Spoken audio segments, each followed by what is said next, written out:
All right, section D, access and egress. Woohoo!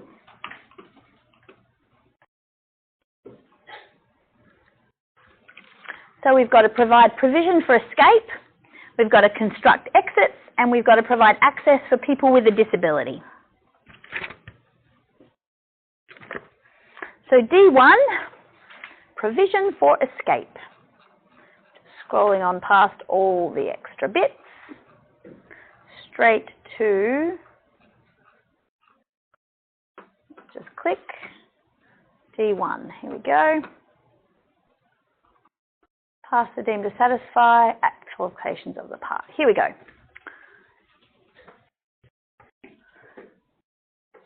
D1.1, applications of the part. The deemed to satisfy provisions, all these rules that deem us satisfactory of this part, do not apply to the internal parts of a sole occupancy unit in a Class 2 or 3 building or a Class 4 part of a building.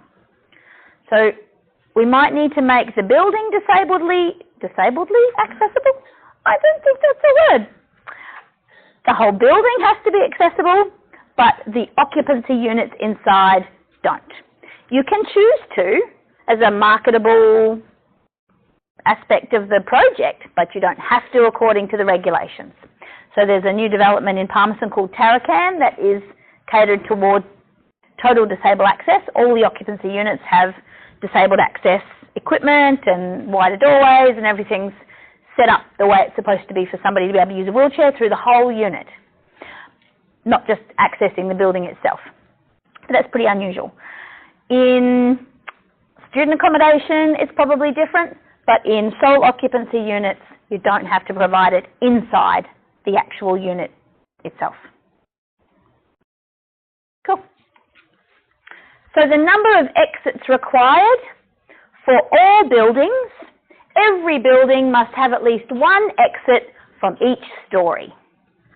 Seems kind of logical, but they have to put it in there. You have to be able to get out of the building in at least one way on every floor. Good, solid common sense, that one. So you'll see on the checklist over the page, it says D1.2, minimum of one exit per floor. So do we have an exit on every floor in our design? I think we do. Yep, so you could probably put required or compliant on the checklist, couldn't you? Because we've got that stairway and it goes all the way up the building. Now, is the roof a floor? It's a story, perhaps, but it's not a floor. So that one you would probably have to give access to maintenance personnel, and you could use one of those ladders with the cage around it, but it's not publicly accessible. So it's only to where the public go. What else have we got here? Class 2 to 8 buildings. In addition to any horizontal exit, not less than 2 exits must be provided from the following. Each story, if the building has an effective height of more than 25 metres. Now, do we have an effective height of 25 metres? I'm just going to click on what an effective height is. So that's the distance, the vertical distance between the floor and the lowest story, included in the calculation of the rise in stories. So that would be to the underside of the roof or to the slab of the roof. Our effective height, let's have a look. Now remember I said our walls are 2.7 metres high. You could probably draw on your elevation. I'm getting a bit tongue-tied today. We haven't yet decided the levels. Can you see just on the left-hand side or the right-hand side of your elevations on the design sketches that there are some arrows?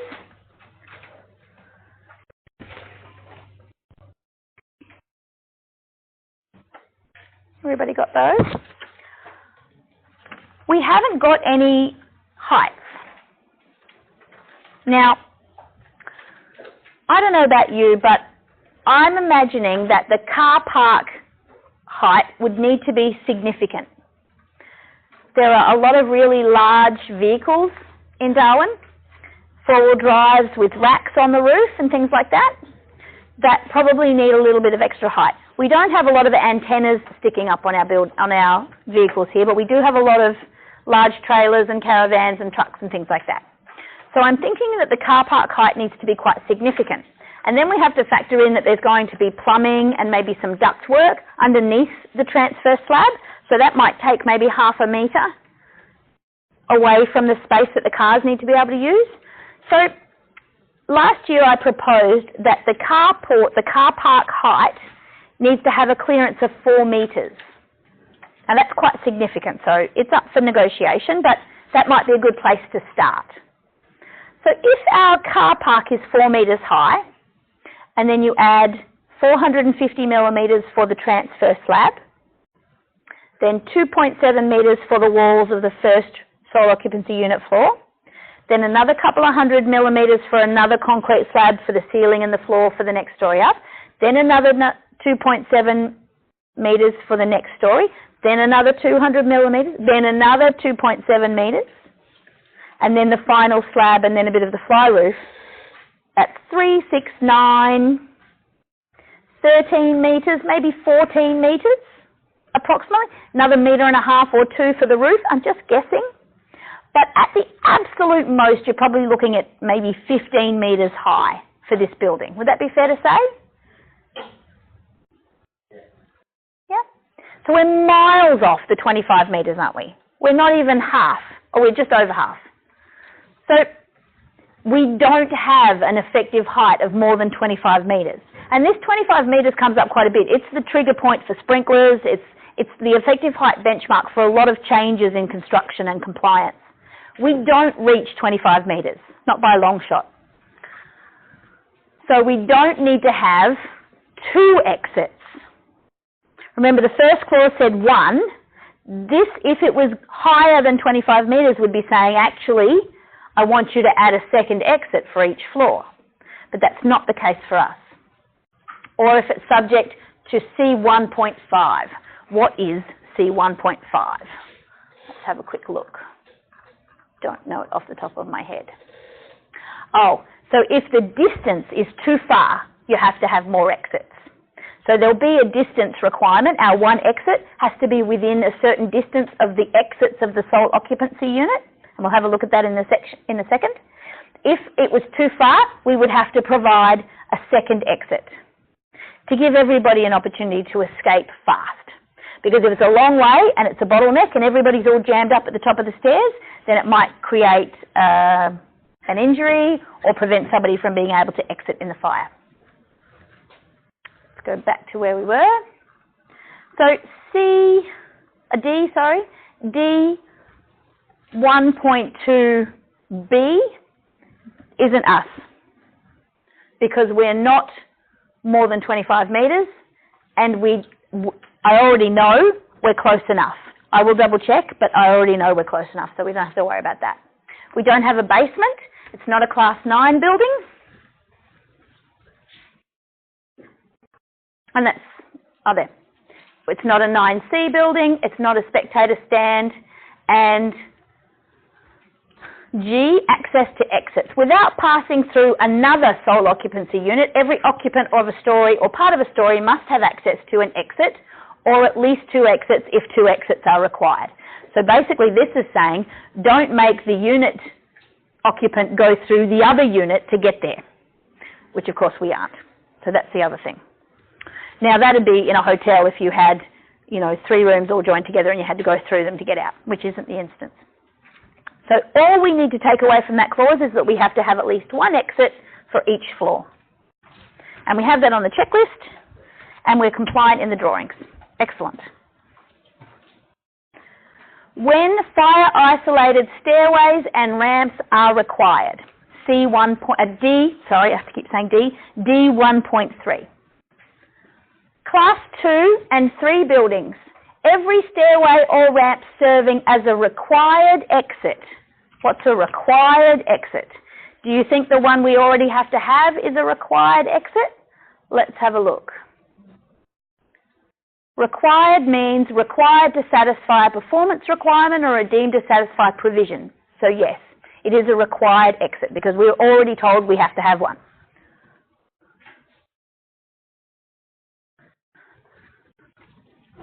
So every stairway or ramp that's a required exit must be fire isolated if it passes through or passes by not more than 3 consecutive stories in a Class 2 building. Now that's too many negatives and positives. I always have to reword this myself. Let me just say it properly. So, goodness, it's bad. Too many negatives. Every stairway or ramp serving as a required exit must be fire isolated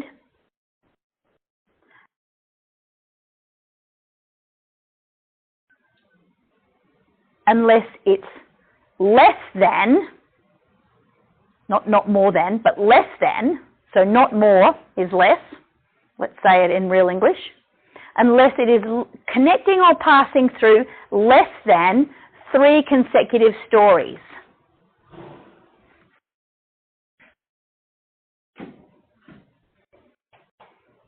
Did I say that right, do you think?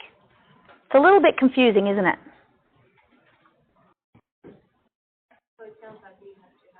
No, we don't, which is why I'm struggling with this, because I already know it doesn't have to be fire isolated. Class 2 and 3 buildings. Every stairway or ramp serving as a required exit must be fire isolated unless it connects or passes through or passes by less than 3 consecutive stories. And oh, that's right, thank you, yes, gosh, my memories, because I was a bit worried there for a second, I'm like, wait, I'm sure it's right. Okay, and 1 extra story may be included for the accommodation of motor vehicles. Yes, thank you, gosh.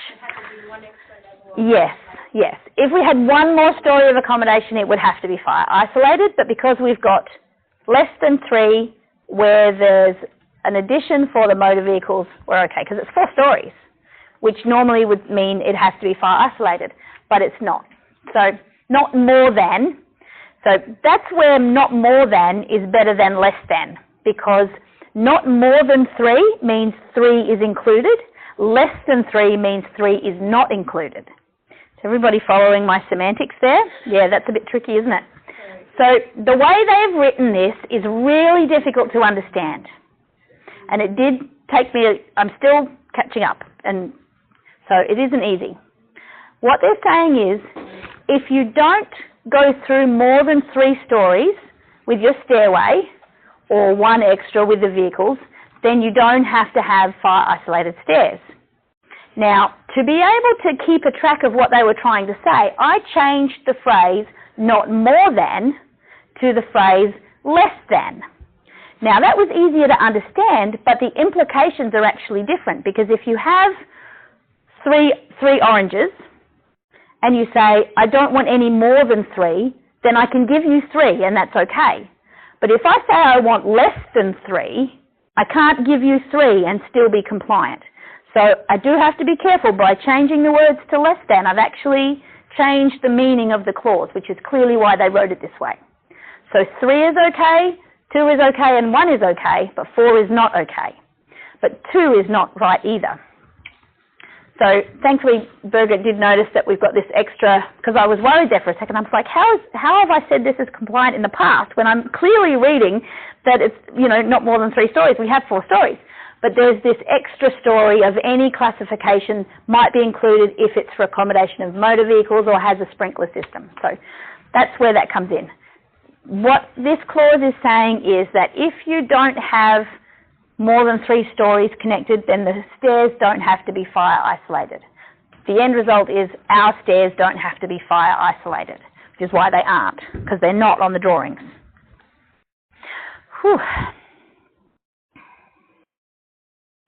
It's compliant as per D1. It'll be compliant as per D1.3, A3, correct. I'm just going to make an extra note of that.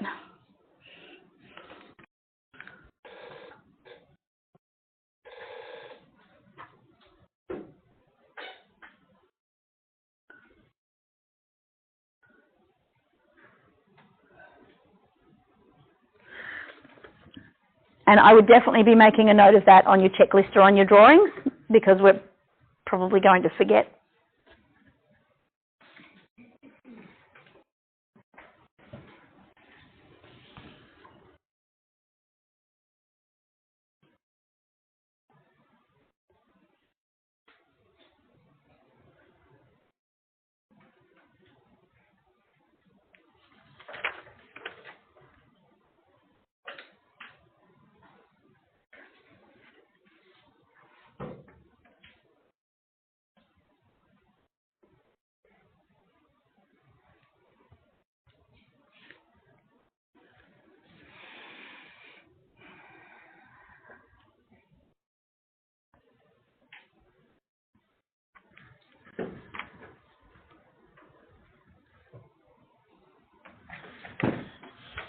So the rest of that clause talks about the other classes. We'll just gloss over that for now.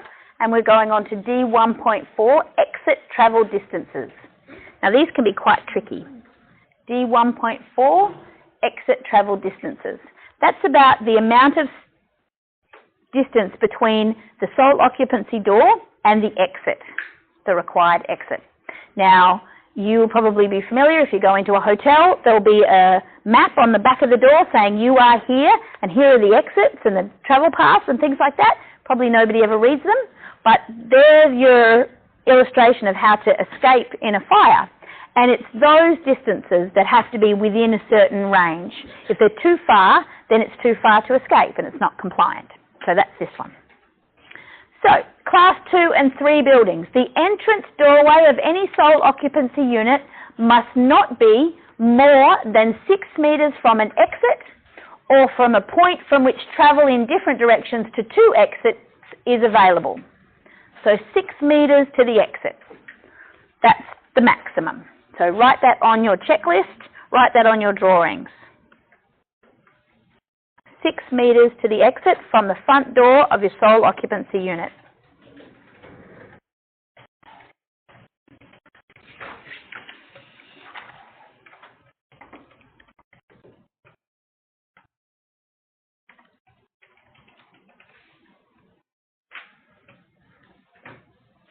So probably on one of the floor plan views you could write travel distance maximum 6 metres from sole occupancy unit to required exit as per NCC D1.4A.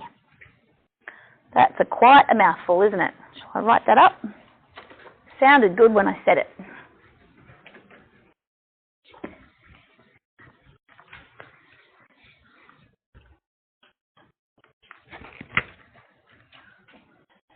Travel distance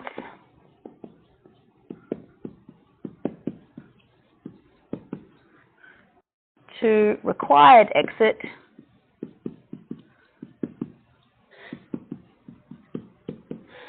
from sole occupancy unit, max 6 metres as per NCC D1.4A. Now, if we had 2 exits, remember we were saying if there's more stories, you have to have 2 exits. If there were 2 exits, you could make the travel distance longer, 20 metres. We don't have 2 exits, but it says here 20 metres from a single exit serving the story at the level of egress to a road or open space. And then for the, where is it? Oh, sorry, my mistake.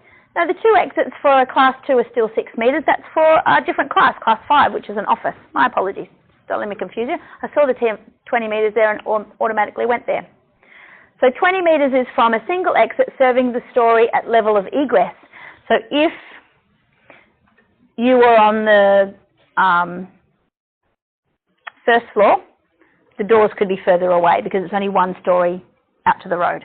We haven't really taken advantage of that because the floor plans are repeated, so they're still only within 6 metres, the same as the 2nd and 3rd occupancy units, but that's okay. No point on the floor of a room which is not in a sole occupancy unit must be more than 20 metres from an exit or from a point at which travel in different directions to 2 exits is available. Let me just read that again slowly. No point on the floor of a room which is not in a sole occupancy unit must be more than 20 metres from an exit. So let me just check this corridor because I'm not entirely convinced that applies in this instance, but I'm just going to double check.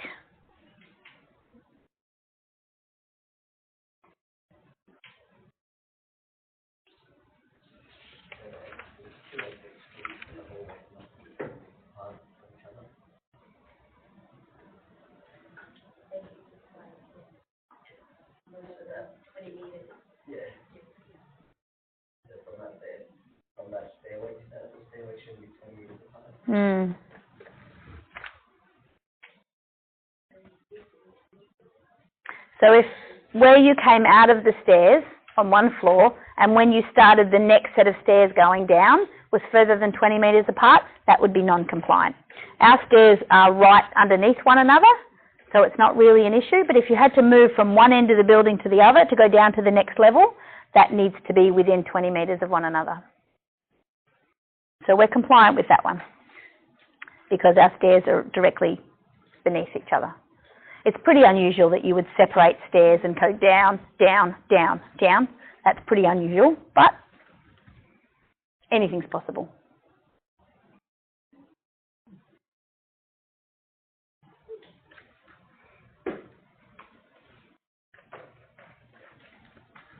So we've just got the single exit, and it's got to be within 6 metres from a point in travel in different directions. Now, I've got some measurements on the drawings that I've got. Diagonally from the top of the stairs across to the front door, the closest point of the front door of Unit 1. Let me just show you what I mean.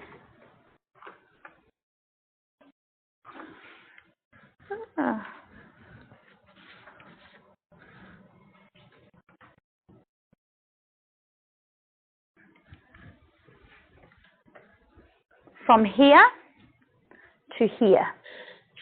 That distance has to be within 6 metres. So I would put a line there and write maximum, or max, M-A-X, 6M, 6 metres. From the top of the stairs to the corner of the door.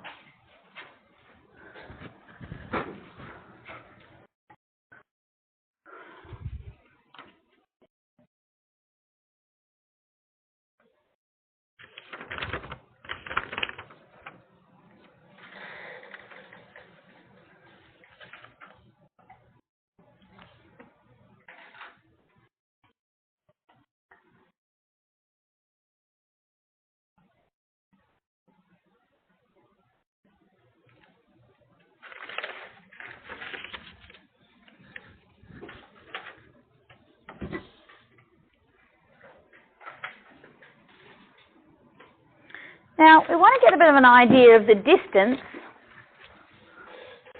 from here to here and here to here. Now, obviously, if this one's compliant, this one's automatically compliant. But we want to know if this doorway, the closest point of this doorway, is within 6 metres of the top of the stairs. We've got to check if this unit is compliant, don't we?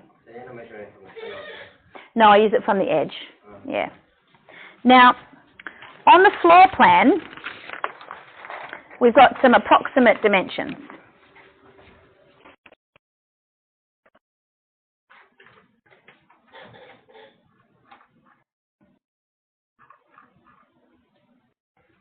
This is the top unit. Here's the separation wall. And this is where the stairs are approximately here. They're just near the bathroom, if I'm not correct. It's literally just. Right in the middle of the toilet. It's right there, isn't it? That's where the stairway landing begins on the floor plan, the overall floor plan. About there. This will give you actual dimensions. From the door, this door. Yeah, because it's got this doorway here, which is just at the edge of the stairs. So it's actually here. This is the landing here. No, that's the landing. That's where you start and you go down. Oh, is it? But yeah, you don't go around there. No, that's coming up from downstairs. Oh, okay. Oh, yeah, no, you don't go around the back. Oh, okay. No. You have to go. Yeah, no, it's from here. Yep, that's the start of the down. Right, so that's the landing there. Yeah, Yeah. so this one here. So Okay. 3,500 between there and that door Oh, there, yeah. and then there's 200. So it's 5 foot. That's where I got it from. You're quite right. Well done. Thank you. Thanks, Andy. quite right, that's simpler.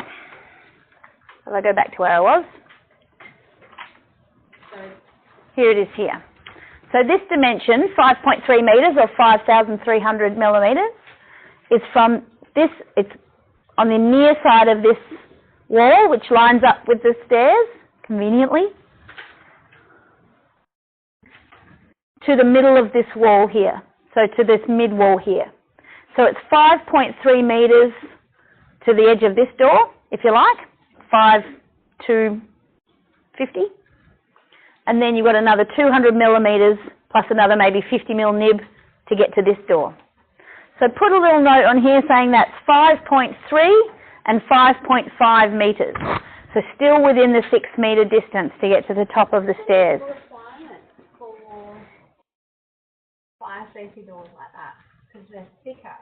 Is it So to create the FRL of dash 6030, was it? What's the FRL for the floor, for the doors?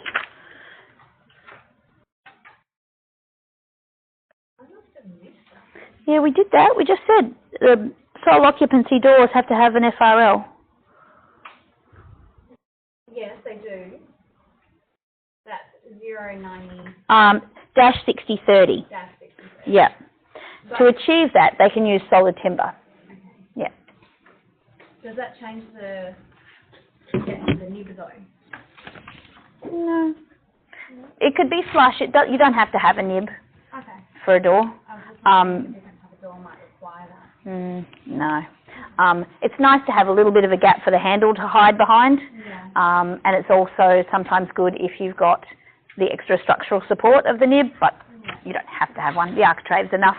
Just the 40 mil frame of the door is enough to hold the handle behind it. So 5.3 metres to Unit 2's front door and 5.5 metres to Unit 3's front door. So we are compliant. That is good.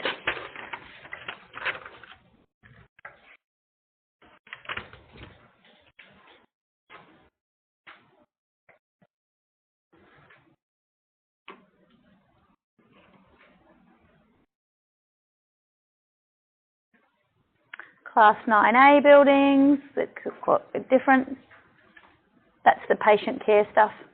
All right, D1.5, distance between alternative exits. We don't have any alternative exits. Dimensions of exits and paths of travel to exits. So this one here, what have we got? In a required exit or path of travel to an exit, so we have both of those, the unobstructed height throughout must be not less than 2 metres, except the unobstructed height of any doorway may be reduced to not less than 1980. So we talked about doorways being 2.1 millimetres high. What you have to remember is, and this is a bad example, pretend this top section is concrete. The concrete may finish at 2.1 metres, but then you've got a frame as well, so that's where that 1980 might come from. It's a 2 metres to losing 20 mil, ours is 2.1, so we're quite compliant. But what they're trying to recognise is that if you say an opening or an unobstructed height is 2 metres, and then you put a door in there and it has a frame, you've got to make an allowance for that little frame. We have a common head height of 2.1 metres in Australia, so we're already 100 mil higher. So we're not really concerned. We're over and above this, but as a minimum, it needs to be 2 metres or 1980 with the frame. The unobstructed width of each exit or path of travel to an exit, except for doorways, must be not less than 1 metre. If it's a passageway, corridor or ramp normally used for the transportation of patients in beds, it has to be wider, or if it's a public corridor in a 9C. So neither of those apply to us, but this 1 metre does. So our path of travel has to be a minimum of 1 metre. We are quite compliant. You will note on the floor plan there's a dimension that has 1,000 millimetres written on it. Just here we've got 1,400 for this point. That's the narrowest part. Now there's no path of travel here where it's quite narrow, so it actually gets wider. So it's much more than 1 metre. And then it gets even wider still. So it's not too bad, we're compliant. Our path of travel starts here, so as long as this distance is a minimum, more than a minimum of 1 metre, we are compliant. So a minimum of 2 metres high and 1 metre wide. So make a note of that on your checklist and your drawings. D1.6.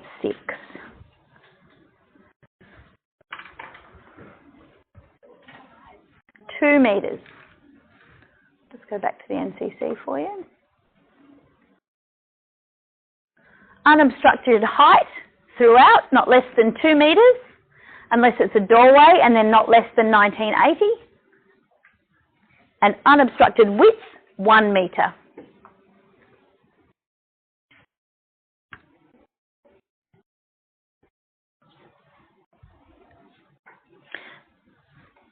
That 1400 wide width includes 200 for the walls, so what's left is 1100. Is that right? Sort of right. 200 and 200? It's 1,000. So 1,000, not 1100. Yeah.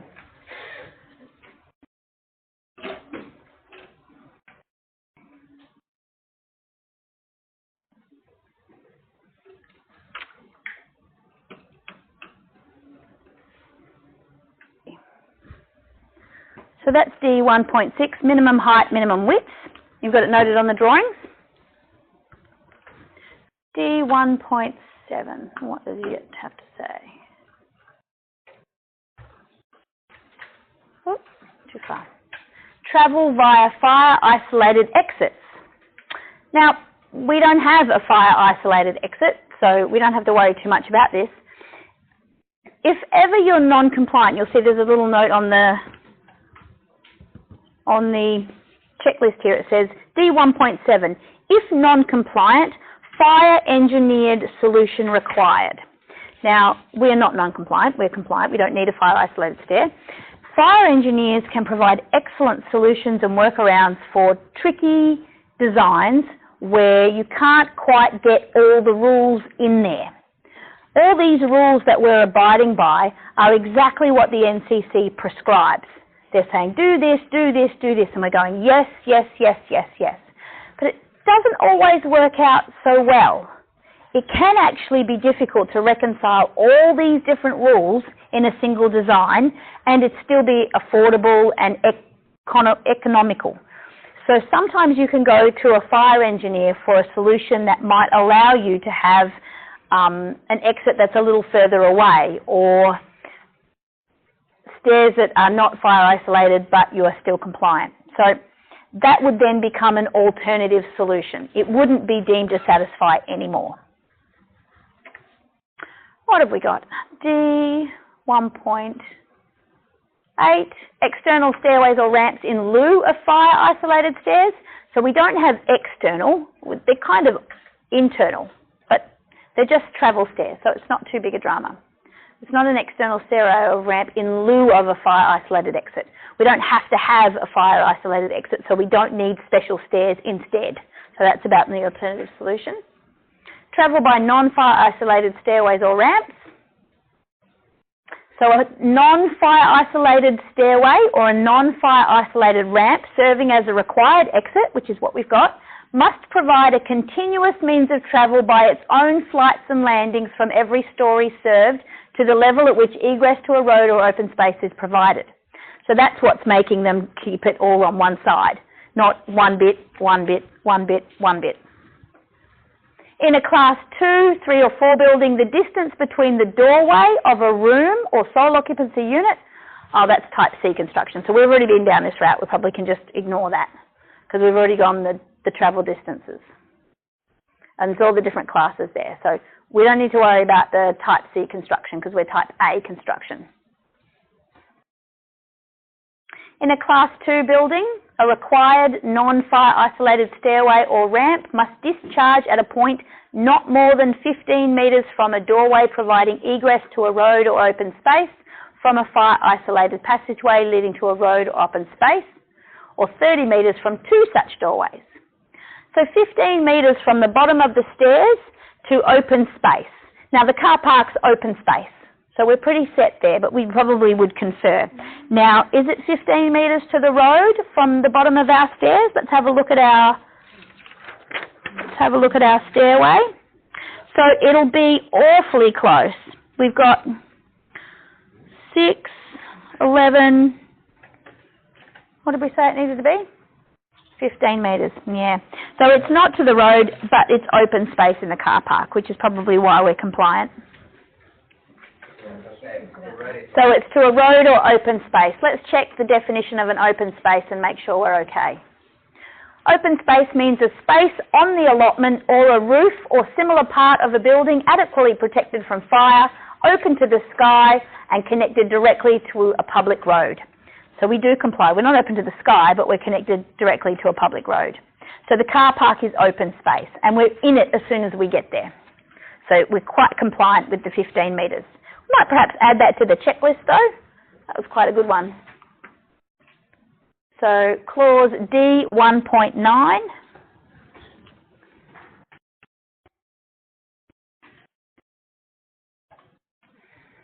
"15 metres to open space from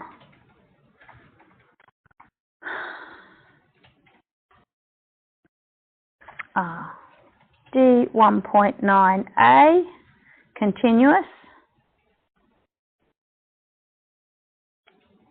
non-fire isolated stairs,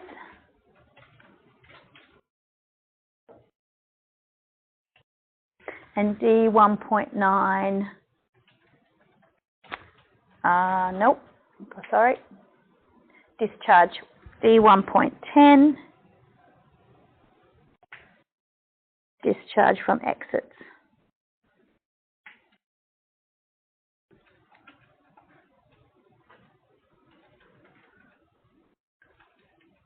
Minimum 15 metres.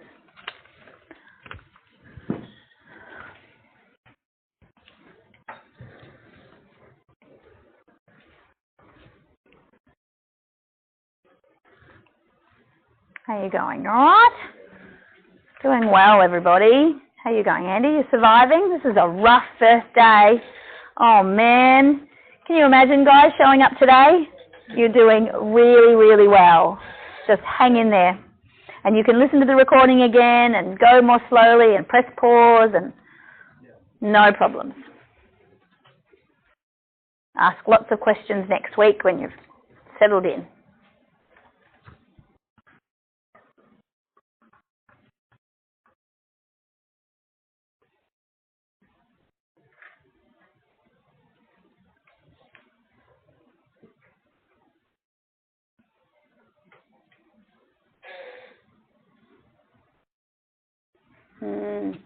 There's an extra bit in horizontal exits that I didn't mention, is that it's between areas that are separated by a firewall.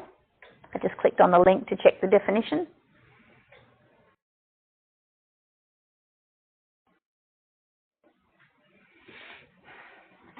So earlier when we were talking about not allowing travel paths to go between sole occupancy units, they're also saying don't count any exits like that as a required exit. We don't have an exit in our firewall. It's all sealed up. So we're not non-compliant, but it's just an interesting phenomenon.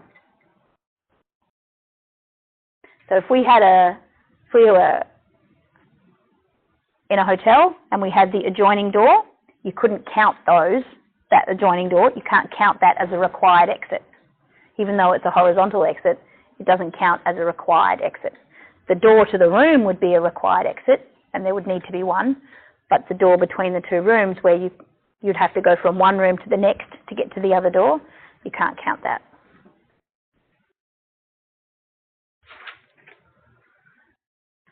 Non-required stairs, ramps or escalators. Just a little bit of a blurb here about any extra exits that you might provide. So we've only got one because we only have to have one. We don't have any extras, so it's not non-required, but it's there nonetheless. All right, so D 1.13, number of persons accommodated. Now, I'm not entirely sure this applies to our... No. This doesn't apply to our sole occupancy unit. Remember I said disability regulations don't apply inside the sole occupancy unit? But where the next project does have disabled necessities inside the building, we'll be coming back to this table for the number of persons occupied or accommodated.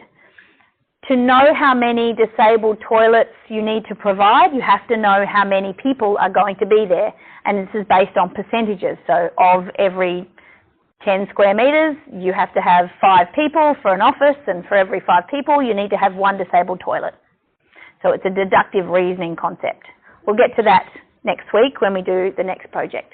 But you'll notice that there's nothing in there about sole occupancy units. So first you have to know how many square metres you've got of the room, then you can find out how many people, depending on the use, and once you know how many people, then you can find out how many toilets you need. And it's not just for disabled access, it's for the provision of all facilities. So that's a handy little table we'll come back to. Measurements of distance. The nearest part of an exit means in the case of a fire-isolated stairway, the nearest part of the doorway. So there's the information about why I picked the nearest part of the doorway. So even if it's a non-fire isolated stairway, then it's the nearest part of the nearest riser. So if you've got perpendicular, it's from corner to corner, closest to closest. Always the nearest part. And some information about the method of measurement. Plant rooms, access to lift pits, and now we're on to construction of exits. So we don't actually have anything we need to look at for construction of exits. It's mostly just about construction, and the construction company has to take care of that. But it's about preventing obstructions. We don't want anything to get in the way. All right. D3, access for people with a disability.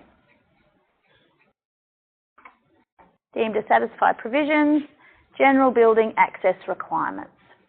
So, D3.1, buildings and parts of buildings must be accessible as required by table D3.1 unless exempted by D3.4.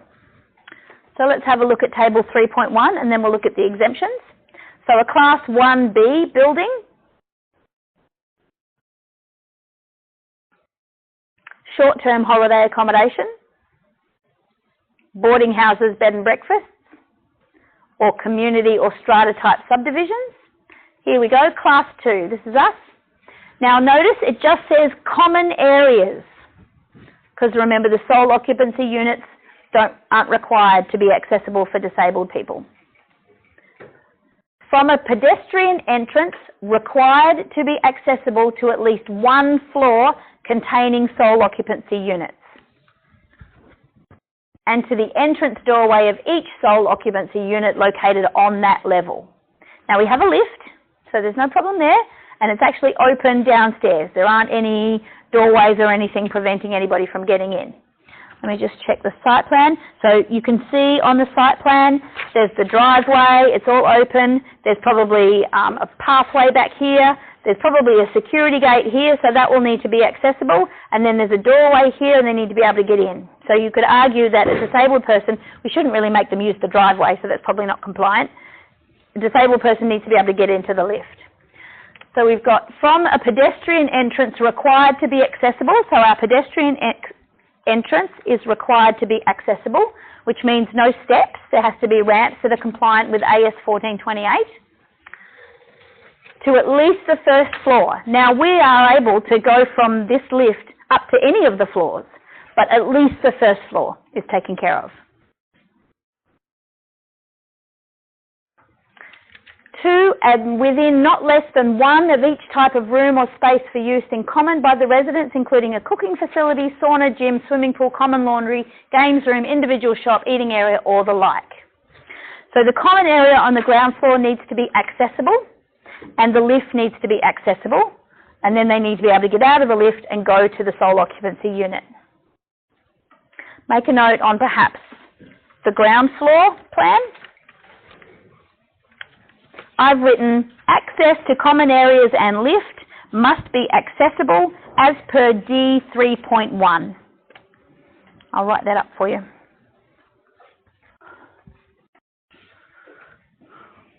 So there'll be further drawings down the track for this, but for now you need to note it so that it doesn't get forgotten.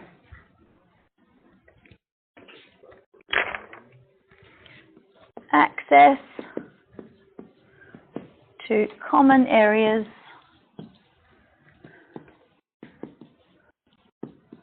and lift must be accessible as per NCCD 3.1.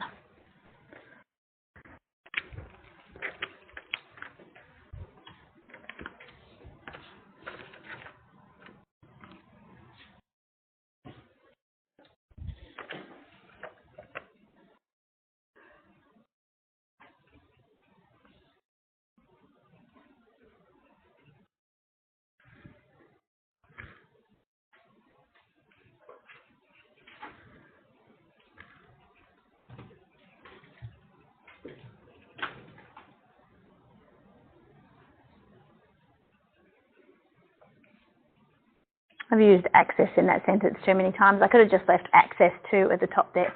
Common areas and lift must be accessible as per.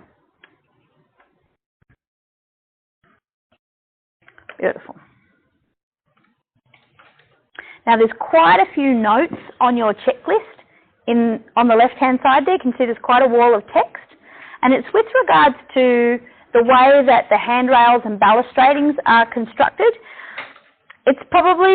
They're probably just examples from drawings that I brought across for you to have a bit of a look at. And it also references safety in heights as well. So it's probably not just about access, it's probably also about safety as well. Just have a bit of a read, but don't feel like you have to copy that onto the drawings.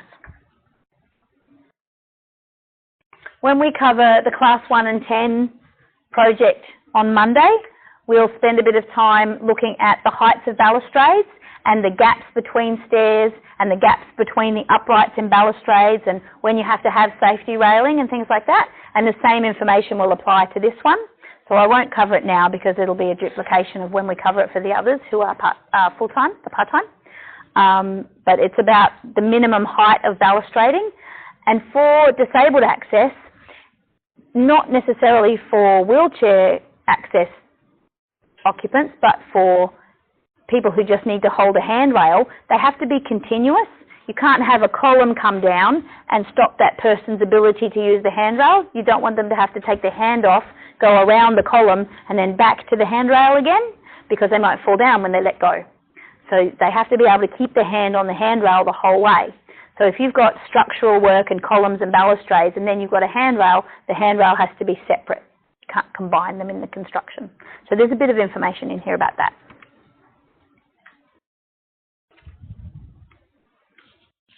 You guys are doing smashingly.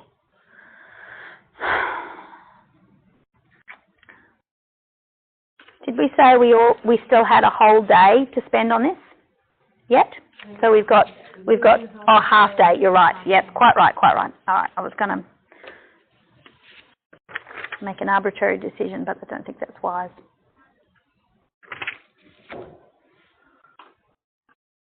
There's lots of information about more classes, so if you ever want to know about disabled access for other classes, then you come back to this same table. It's all in there. Yeah. Yep. All right. Section E. Services and equipment. Firefighting equipment, smoke hazard management, lift installations, and visibility in an emergency, exit signs and warning systems.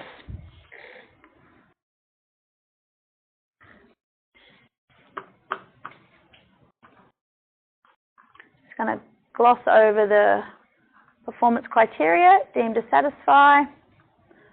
Fire hydrants. Okay, so E1.1 has been left deliberately blank. It must have used to cover something. And E1.3 has always been for fire hydrants, so rather than changing the numbers around and deleting 1.1 and 1.2 and making fire hydrants 1.1, they've left it as it is, so everybody that knows where fire hydrants information is can still reference the same clause, and they've just deleted the two above it. I can't even remember what they were. It's probably old technology.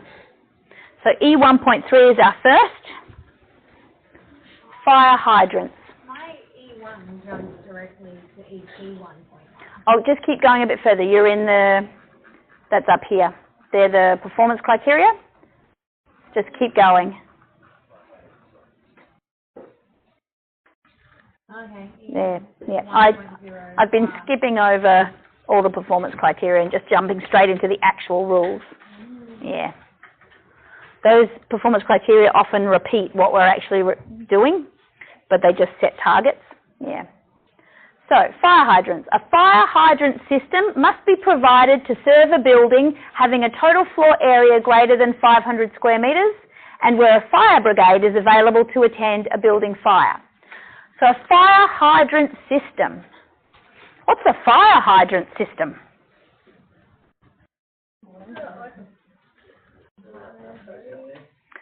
Well, that's a fire hose. But what about those ones that the fire department hook their hoses into?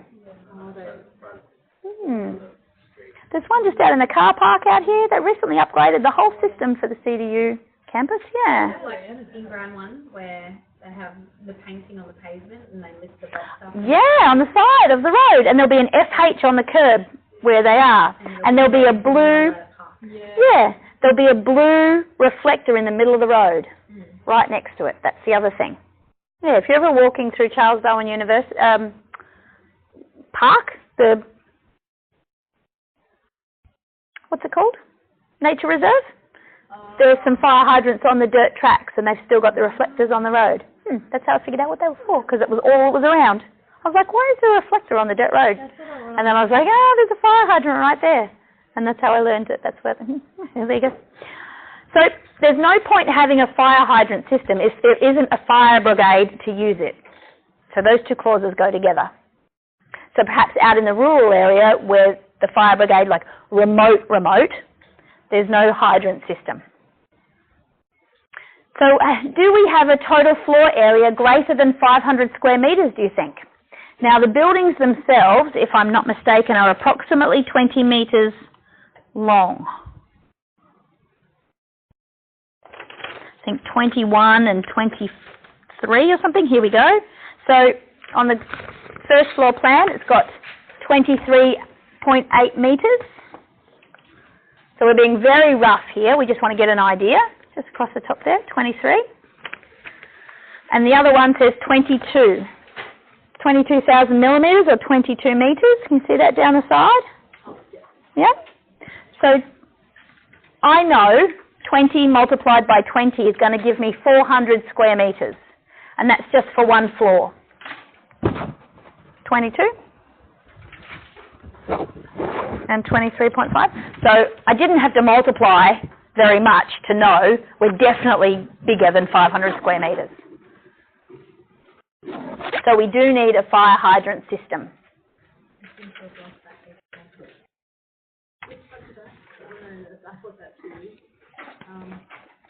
This one? There you go. Upside down, Miss Jane. Yeah.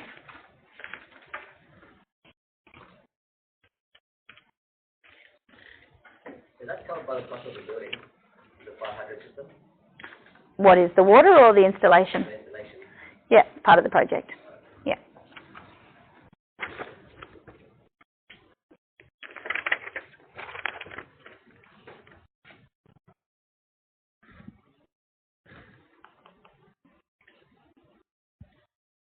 Now, it's not very clear on the checklist, so you might need to add this yourself.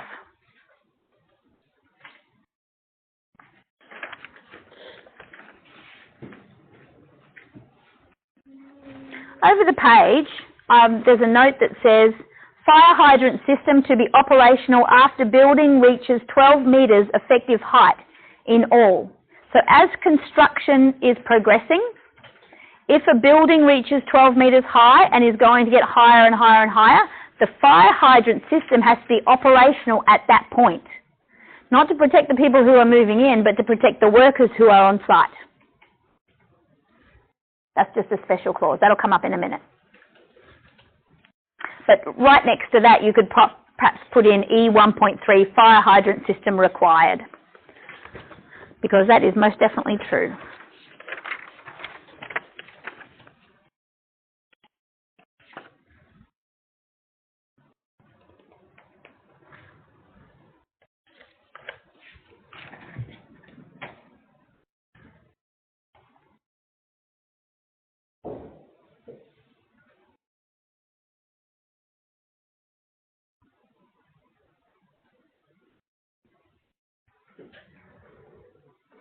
Now, there's quite a few notes about how the fire hydrant system can be constructed. It has to be installed in accordance with AS 2419.1, the Australian standards, except if it's a Class 8 electricity network substation. Then it doesn't have to. That probably has a different standard all of its own, but we don't have to worry too much about that.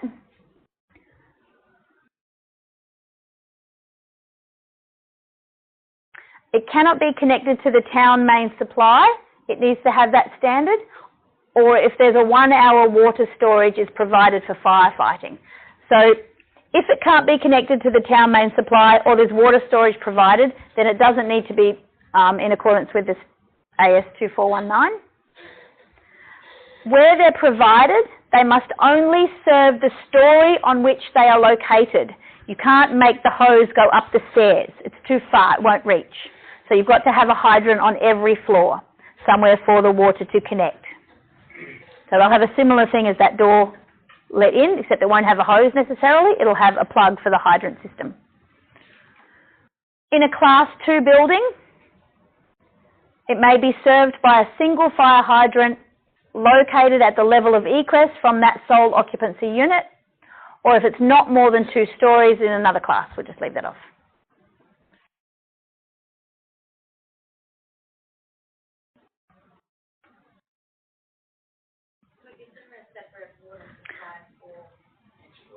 There's a separate water supply for fire, yes. It's not metered.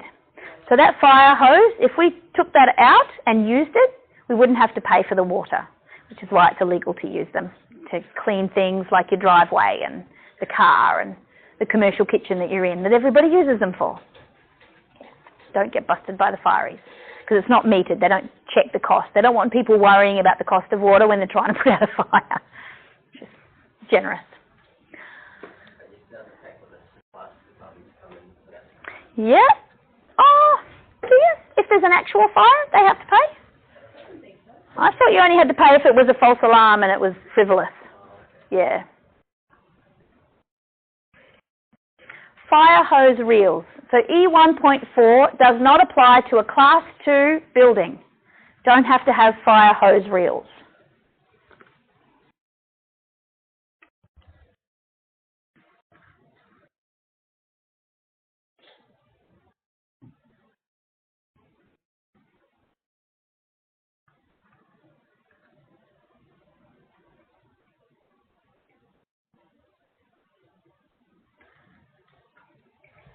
E1.5 is sprinklers. A sprinkler system must be installed when required by the table, and that's an effective height of 25 metres. So that's that same benchmark, 25 metres. So once you hit 25 metres high in your design, you have to have sprinklers. We don't, so we don't.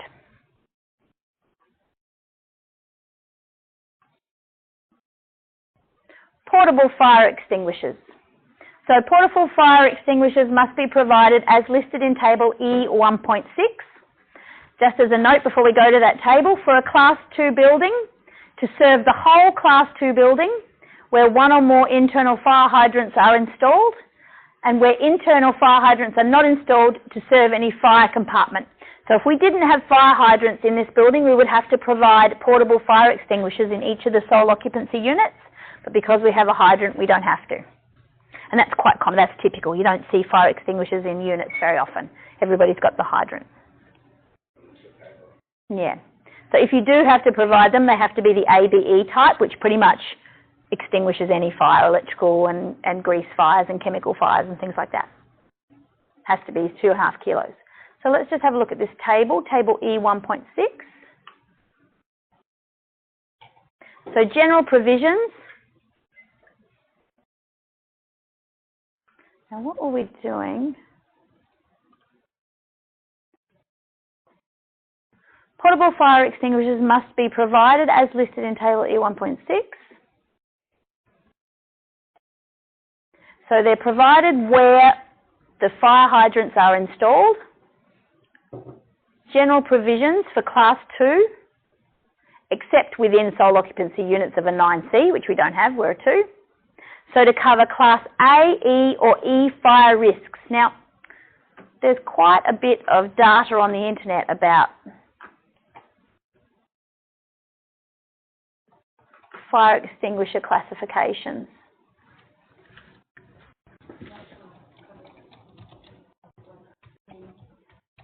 Yeah.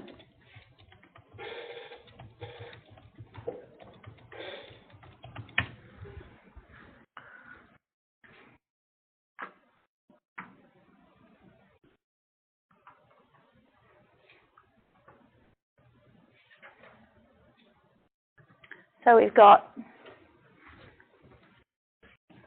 Class A takes care of wood, paper and textile, so normal combustibles. Class B is flammable liquids, petrol and paints. Class C is for electrical fires, and Class F is for cooking oil, animal fats and vegetable oils. Now, that's a wet chemical fire extinguisher. They're pretty unusual. You don't see them very often. Most people will use a fire blanket because it's better to trap the oxygen out of the fire than to try and put it out. Plus it makes an awful mess. So you don't see those very often, but this sort of A and E or A, B and E is pretty straightforward. So there's all sorts of different types of chemicals or water or foam extinguishers, and they do different things. So it's not something you have to commit to memory, but like me, it's handy to be able to Google whenever you want to know. So I think they said A, B and E, is that right? A and E or E?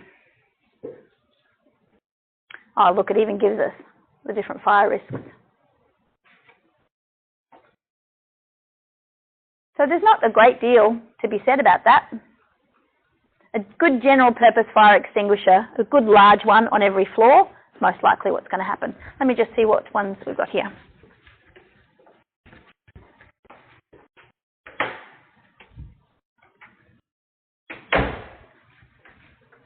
Yep, A, B and E. So not the F. Everything else but the F. That's most common. Because there is no area to put them. Shouldn't be. All right, where were we? Portable fire extinguishers.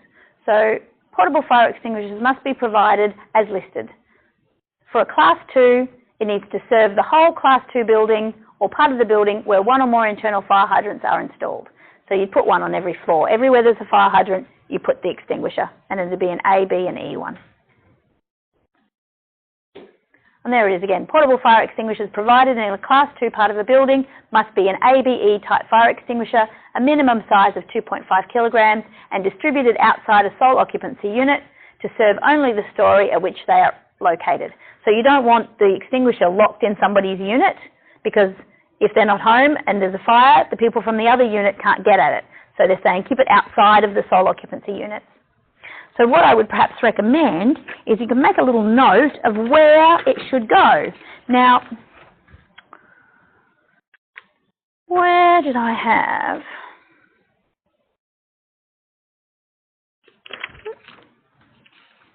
I thought I had, pardon? It is linked to the stairs, and I think you'll notice on the drawings there's a little diagram. You can barely see it, but it's just a little group of lines right there. That's supposed to look like a fire hose reel. It's just a symbol. But what you want to see is a triangle pointing to that spot. That's the universal symbol. There's a triangle there, and then you put F next to it for fire hydrant.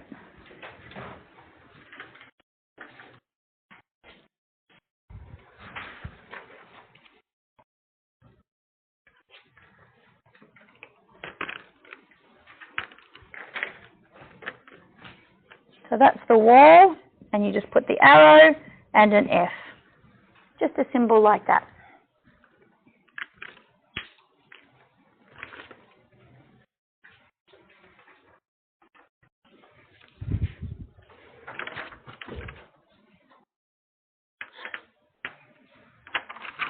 Well done.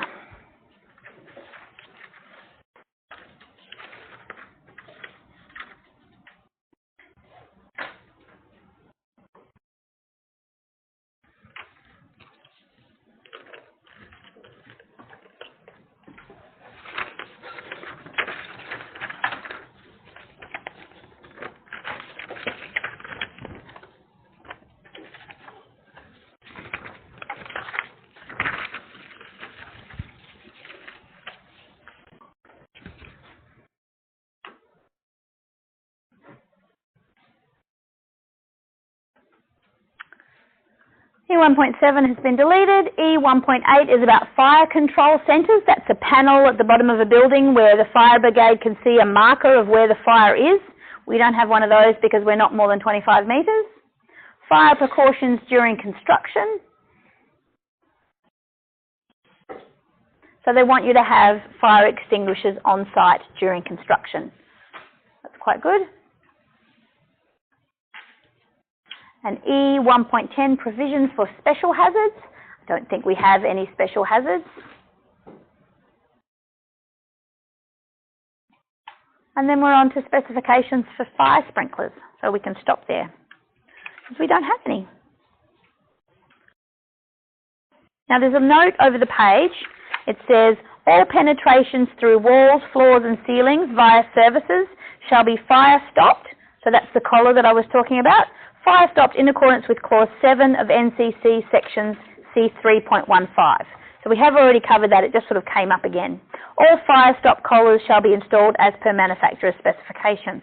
So that's an example of a note from a set of drawings that I've popped in this checklist. It's quite well written, so I thought I'd pop that in there. We'll stop there. E1 is taken care of, and we'll pick up with E2 smoke control on Tuesday morning. Will you remind me? Thursday, yes, sorry, Thursday morning, yes, thank you. I will definitely forget by then.